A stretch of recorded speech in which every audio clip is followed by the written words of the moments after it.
बातमी आहे पावसासंदर्भात। राज्यात पावसाचा जोर वाढण्याची शक्यता आहे। कोकण घाटमाथ्यासह राज्यात पाऊस वाढणार आहे।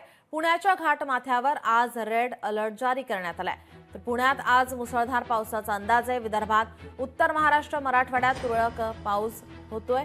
कोकण घाटमाथ्यासह राज्यात पावसाचा जोर वाढण्याची शक्यता वर्तवण्यात आली। आज पुण्याच्या घाटमाथ्यावर मुसळधारेचा अंदाज असल्याने सावधानगिरीचा इशारा देण्यात आलाय। तर कोकण घाटमाथ्यासह जोरदार पावसाची शक्यता आहे।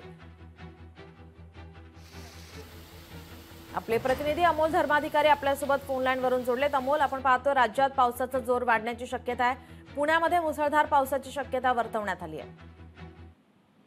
नक्कीच पुण्याला सुद्धा आज घाटमाथ्यावर ऑरेंज अलर्ट देण्यात आलेला आहे। राज्याच्या सकल भागामध्ये आज जोरदार पावसाची सुद्धा शक्यता आहे। खास करून कोकण घाटमाथ्यासह इतर ठिकाणी सुद्धा हा रेड अलर्ट देण्यात आलेला आहे।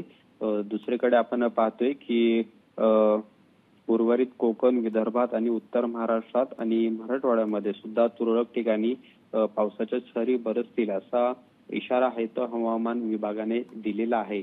सध्या पुण्यातली परिस्थिती पाहिली तर पुण्यातही गेल्या काही दिवसांपासून घाटमाथ्यांवर आणि धरण क्षेत्रात पावसाची जोरदार बॅटिंग सुरू आहे आणि त्यामुळे खडकवासला धरणातही पावसाचा विसर्ग आहे तो मोठ्या प्रमाणात होतोय आणि जवळपास आता 61% धरण आहेत ते खडकवासला आणि इतर जी 3 धरणं आहेत त्यांच्यामध्ये भरलेले आहेत आणि त्यामुळे पावसाचा जोर आहे तो सातत्याने सुरू असलेला पाहायला मिळतोय। पण आणखी हा पावसाचा जोर वाढेल आणि त्यामुळे नागरिकांनी आणि शेतकऱ्यांनी सुद्धा काळजी घ्यावी अशा पद्धतीचं आवाहन हवामान विभागानं केलेलं आहे। पण पुण्याच्या घाटमाथ्यावर आज रेड अलर्ट देण्यात आलेला आहे। तसंच विदर्भात आणि उत्तर महाराष्ट्रात सुद्धा तुरळक पावसाचा अंदाज आहे तो आज देण्यात आला आहे। जी, धन्यवाद अमोल, आपण दिलेल्या या सविस्तर माहितीसाठी।